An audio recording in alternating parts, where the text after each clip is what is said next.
Hi friends, welcome back to our channel. ముందుగా అయితే అందరికి నమస్కారం అండి. మీరు చూస్తున్నారు AP schemes info YouTube channel.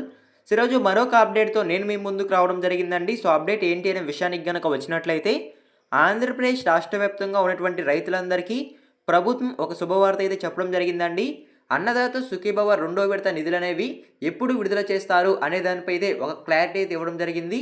Almost date అనేది ఫిక్స్ కావడం జరిగిందండి.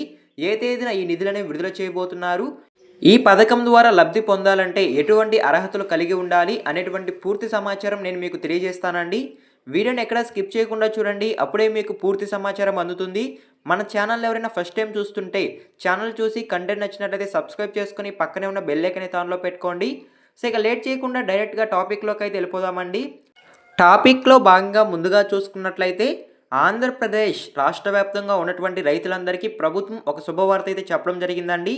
అన్నదాత సుఖీభవ పథకానికి సంబంధించి రెండో విడత నిధులనేవి దీపావళి కానుకగా రైతుల ఖాతాల్లో జమ చేస్తున్నట్లయితే సమాచారం అండి. దీపావళికి ముందే అక్టోబర్ 18వ తేదీన ఈ నిధులనేవి రైతుల ఖాతాల్లో జమ చేస్తున్నట్లయితే సమాచారం అండి. ఈ పథకానికి సంబంధించి ఆగస్టు 2వ తేదీన అన్నదాత సుఖీభవ పథకానికి సంబంధించి ఒకటో విడత నిధులనేవి సీఎం చంద్రబాబు నాయుడు గారు అయితే రిలీజ్ చేయడం జరిగిందండి. ఆ రోజున రైతుల ఖాతాల్లోకి 5,000 రూపాయలు అయితే జమ కావడం జరిగింది. సో ఇప్పుడు రెండో విడతకి సంబంధించి నిధులు అనేవి అక్టోబర్ 18వ తేదీన విడుదల చేస్తున్నట్లయితే ప్రభుత్వం అయితే తెలియజేయడం జరిగిందండి. ఆ రోజున అర్హత కలిగి ఉండే రైతులందరికీ వారి యొక్క బ్యాంక్ ఖాతాల్లోకి 5,000 రూపాయలు అయితే జమ కావడం జరుగుతుంది. సో ఓకేనా, మీకు అర్థమైంది అనుకుంటున్నానండి. కూటమి ప్రభుత్వం ఎన్నికల సమయంలో ఇచ్చిన హామీ మేరకు ఒక ఏడాదికి రైతులకు 14,000 రూపాయలు ఆర్థిక సాయం అయితే అందిస్తామని తెలియజేయడం జరిగింది.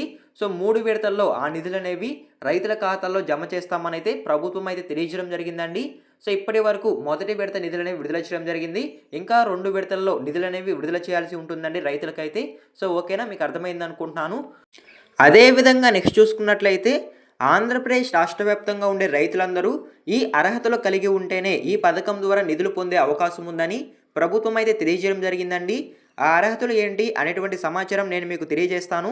సో ముందుగా చూసుకున్నట్లయితే, ఆంధ్రప్రదేశ్ రాష్ట్రానికి చెందిన రైతులకు మాత్రమే ఈ పథకం ద్వారా నిధులు పొందే అవకాశం ఉందని అయితే ప్రభుత్వం అయితే తెలియజేయడం జరిగిందండి. కేవలం ఆంధ్రప్రదేశ్ రాష్ట్రానికి చెందిన రైతులకు మాత్రమే ఈ పథకం ద్వారా లబ్ధి పొందే అవకాశం అయితే ఉంటుంది.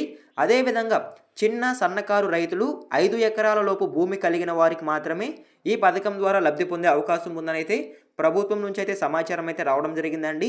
అదేవిధంగా పట్టాదార్ పాస్బుక్ తప్పనిసరి కలిగి ఉండే వారికి మాత్రమే ఈ పథకం ద్వారా 14,000 రూపాయలు ఆర్థిక సాయం పొందేందుకు అవకాశం అయితే ఉంటుందని అయితే సమాచారం. అదేవిధంగా రైతు పేరు ఆధార్తో అనుసంధానమై ఉండాలి. సో ఎవరైతే రైతు ఉంటారో వారి యొక్క పేరు అనేది ఆధార్కి అనుసంధానం అయి ఉండాలని అయితే ప్రభుత్వం అయితే తెలియజేయడం జరిగిందండి. అదేవిధంగా ముఖ్యంగా రైతు వివరాలనేవి ఈ క్రాప్ నందు నమోదు అయి ఉండాలని అయితే సమాచారం అండి. ప్రభుత్వం అయితే రీసెంట్గా ఈ క్రాప్ నందు మీ యొక్క పంట వివరాలు నమోదు చేసుకోవాలి అనేది ఒక ఆప్షన్ అయితే ఎనేబుల్ చేయడం జరిగిందండి. ఆ ఈ క్రాప్ నందు ఎవరైతే పంట వివరాలు నమోదు చేసుకుంటారో వారికి మాత్రమే ఈ పథకం ద్వారా లబ్ధి పొందే అవకాశం ఉందనేది సమాచారం అండి. సో ఓకేనా, మీకు అర్థమైంది అనుకుంటున్నాను. అదేవిధంగా నెక్స్ట్ చూసుకున్నట్లయితే, కౌలు రైతులు ఈ పథకం ద్వారా లబ్ధి పొందాలంటే ఖచ్చితంగా సీసీఆర్సీ కార్డు అనేది కలిగి ఉండాలనేది సమాచారం అండి. ఈ సీసీఆర్సీ కార్డు కలిగి ఉంటేనే కౌలు రైతులకు ఈ పథకం ద్వారా లబ్ధి పొందే అవకాశం అయితే ఉంటుంది. అదేవిధంగా ఇన్కమ్ ట్యాక్స్ చెల్లించే రైతులకు ఈ పథకం ద్వారా లబ్ధి పొందే అవకాశం లేదని అయితే సమాచారం అండి. కుటుంబంలో ఎవరు ఇన్కమ్ ట్యాక్స్ చెల్లించకుండా ఉండినట్లయితే వారికి మాత్రమే ఈ పథకం ద్వారా లబ్ధి పొందే అవకాశం అయితే ఉంటుంది. ఒకవేళ ఇన్కమ్ ట్యాక్స్ కనుక చెల్లిస్తూ ఉంటే వారు ఈ పథకానికి అనర్హులు అనేది ప్రభుత్వం అయితే తెలియజేయడం జరిగిందండి. సో ఓకేనా, మీకు అర్థమైంది అనుకుంటున్నాను. అదేవిధంగా కేంద్రం నుంచి లేదా ఆంధ్రప్రదేశ్ రాష్ట్ర ప్రభుత్వం నుంచి ఉద్యోగులు అయి ఉండకూడదు. సో ఓకేనా, సో ఎవరు ఇంట్లో గవర్నమెంట్ ఉద్యోగం చేస్తూ ఉండకూడదు, అప్పుడే ఈ పథకం ద్వారా లబ్ధి పొందే అవకాశం అయితే ఉంటుందండి. సో ఓకేనా, మీకు అర్థమైంది అనుకుంటున్నాను.